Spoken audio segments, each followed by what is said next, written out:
So you want to make a lot of money, a lot of trading tokens in the Grow a Garden Farmers Market update.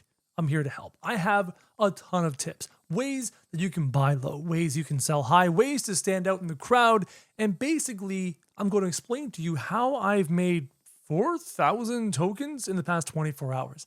If this sounds interesting to you, go ahead and hit that red subscribe button. Become part of the first 300k OGs on the channel. Let's get into the video. So I've been having a blast here in the trading world, more fun than I expected. I've made a lot of tokens. Now let me explain to you how I've done it. I've got lots of tips, things that will help you buy the right prices, sell at the right prices, stand out from the crowd, and generally have a blast here in the farmer's market. And I have a list over here on my screen of tips and tricks and things to do. So the first thing I want to tell you right now is if you don't have the useful pets you need to hatch eggs efficiently and to get more pets, now is the time to acquire them. If you're interested in seals, koi, bald eagles, brontosauruses, etc., now is the time to go hunting and go looking for deals and finding those particular pets at great prices, because those will allow you to hatch more eggs infinitely and acquire more pets to sell here to make more money and make more trading currency. For example, I managed to find a seal for 10 trading tokens and a bald eagle for 7 trading tokens. Those are really useful. And I just wanted to mention that to you off the top to let you know that if you are missing seals and koi and all those useful pets, now is the chance to acquire them. But let's talk about the trading world. Tips and tricks, things you can do to help you here. First and foremost, walk around the game, walk around the world, and get a feel for values, get a feel for prices. Figure out what people are selling things for. This person has griffins at 100 tokens, but you might walk around and realize another person selling griffins for 30 or 40 tokens. This person has raptors for 30 tokens. So the more you look around, the more you start to get a feel that an apple gazelle at 500 tokens seems to be pretty expensive, when earlier I found a guy selling apple gazelles for 49 tokens. So unless you have that experience, unless you are able to walk around and look at all these booths and get a feel for things, you're never going to know if a 500 token butterfly is an overpayment or an underpayment based on what everyone else is selling things for. This person has jackalopes and squirrels for 3 and 6 tokens, but previously you found them at 50 tokens. This is super important. In any game, the more you do it, the more you play it, the more you understand it, and the better you get at it. And it is so true when it comes to this trading world. So don't be afraid to go and look around and realize that this person is trying to sell headless horsemen for 967 tokens. Meanwhile, me personally, I've got a bunch of headless horsemen back there for 299 tokens. Now, when you're looking through the stalls, this is a great tip. You can adjust the way you look at your stalls and the way you look at the pets. Come and check this out. For example, let's walk up to this guy's booth. As you can see, things are random. Right now, they're sorted by name. I don't want to sort them by name. If I had to give you a tip, I wouldn't sort them by rarity. I would sort them by price. I would start with the lowest price at the top of the screen and the most expensive prices at the bottom of the screen. Because if you're looking for deals, you're not going to want to go down here and get the most expensive ones. You want to see what's cheap. And when you walk around the booths, you can quickly and very easily ascertain what are the cheapest things available in that booth, and are there any deals there? For example, griffins at 100, that's not a deal for me. Meanwhile, at this guy's booth, he's got termites, armadillos, lots of 2 and 3 token things. Is there anything in here that I might want to flip and buy later and try and sell later? Not particularly, but you never know. On my booth, for example, I've got all sorts of things. Everything starts at 49 tokens. That's just how I'm doing it right now. But amongst all those things, you might find some deals that interest you. So a really important tip, sort your searching by lowest to highest so you can have an easier time finding deals. Speaking about finding deals, here's another tip. Let's say you've canvassed the entire server and you look around and you can't find anything you like. Just swap servers. Like this, you just leave the game and you come back in. And as you leave the game and come back in, you come to a brand new server filled with potentially brand new deals and brand new people that you can buy from. Now, a lot of this so far has been talking about buying. And that's the start in case you're looking for particular things, your seals, your coins, you're looking for deals, ways to make money. But we gotta get into talking about the selling. Now that I'm back in this server, I'm gonna load in, I'm gonna grab a stall, and we'll talk about selling things, especially in the beginning when you don't know what anything is worth. You're gonna be curious, you're gonna be confused. You're not going to know the values of pretty much anything. Well, I'm gonna help you with that to start. What I did, as I was trying to get a feel for what everyone in the market around me was doing, was I sold a bunch of my more random, common, everyday pets that I don't really need. I sold them all for the same price. I sold a lot of things for 49 Robux. That was what I did, for example. Let me go show you my trade history. My booth history that is currently missing. Where'd it go? Oh, that's really shocking. My booth history is missing. Regardless, in that booth history, you would have seen me sell a whole bunch of things for 49 Robux a piece. I'm talking just the most random things. Things you got from events, cooked owls and things like that, random blood owls I had lying around, just the most random pets. I sold everything at 49 Robux. Why? Because I didn't know what people wanted. I didn't know what people were looking for. And I noticed that the longer I stayed in the game, the most random things be bought up by people. So listing things the same really helped me.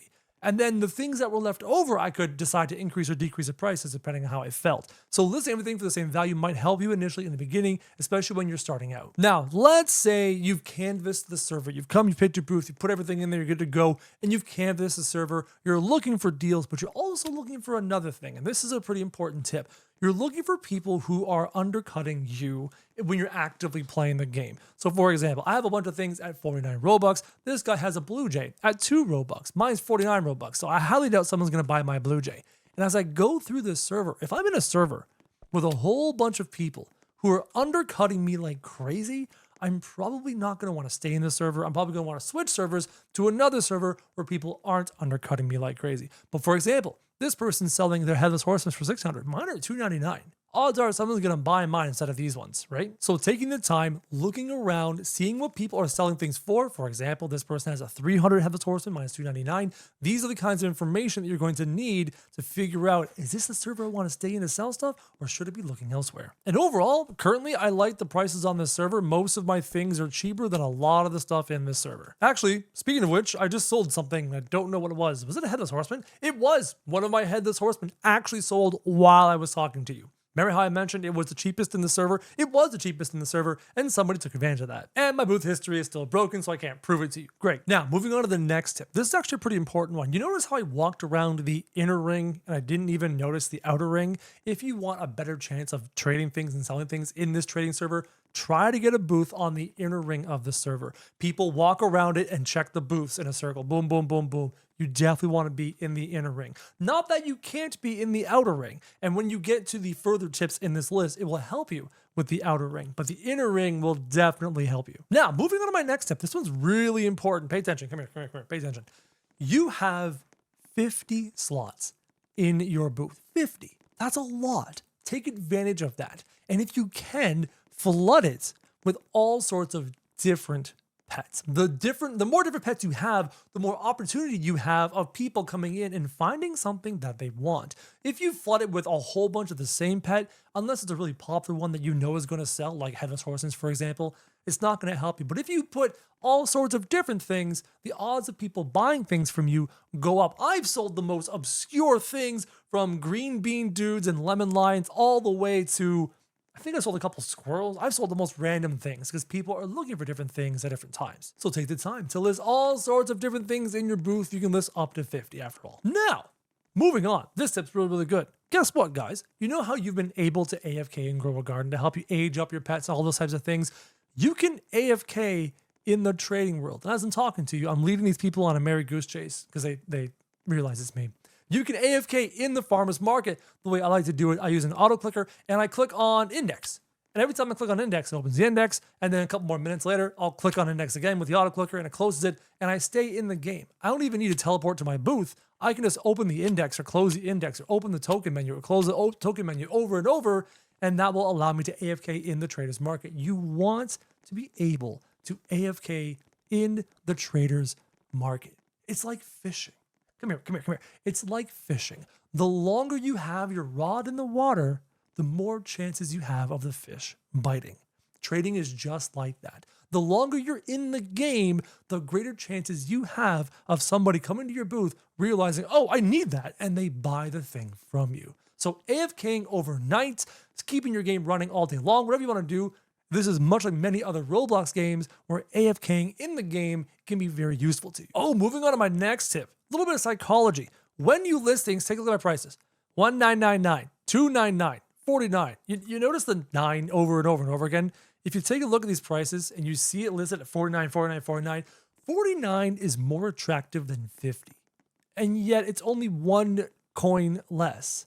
That there's a reason why prices in grocery stores and all over the world are always ending in 999. There's something about the psychology of that. When you see the 4 instead of a 5, it feels like you're getting something cheaper. It feels like you're getting a deal. Even though it's literally only 1 coin different for you as the seller, you're getting 49 coins instead of 50, but the buyer feels like they're getting a deal, getting it for 40 something instead of 50 something. So the psychology, use the psychology there, list them at 0.9, so 49, 59, 199, 1009, doesn't matter, but listing it just that coin beneath, it actually makes a difference.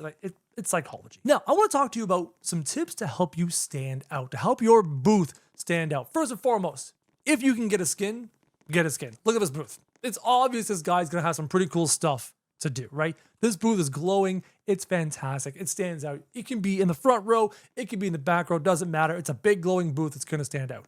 Now, I suggest you don't worry about that. Unless you can if you want to, but you don't have to. Come over here. Take a look at this. You notice what this booth, look at this booth here, okay? One thing, you see that rainbow hatch Mizuchi?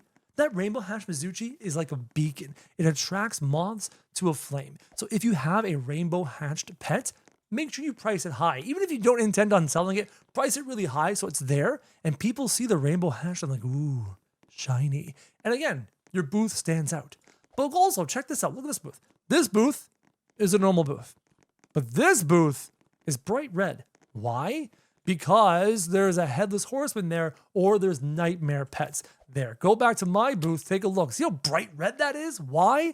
The 2 nightmare pets sitting there. So if you have nightmare pets, you might want to price them expensive to make your booth glow, because look at that glowing booth standing out amongst all the other booths, right? So another little tip to make your booth stand out so people at the very least go up and check the booth. Somebody just said my face is beautiful. Thanks. I appreciate you guys. Now, another tip you can do. Let's say you're trying to sell something that's actually a huge or Titanic, but it doesn't quite stand out. So for example, if you look in here, up here at 49 is a mallard. Why do I have a mallard at 49? Because that mallard is actually 4 kilograms at age 1. It's a big mallard.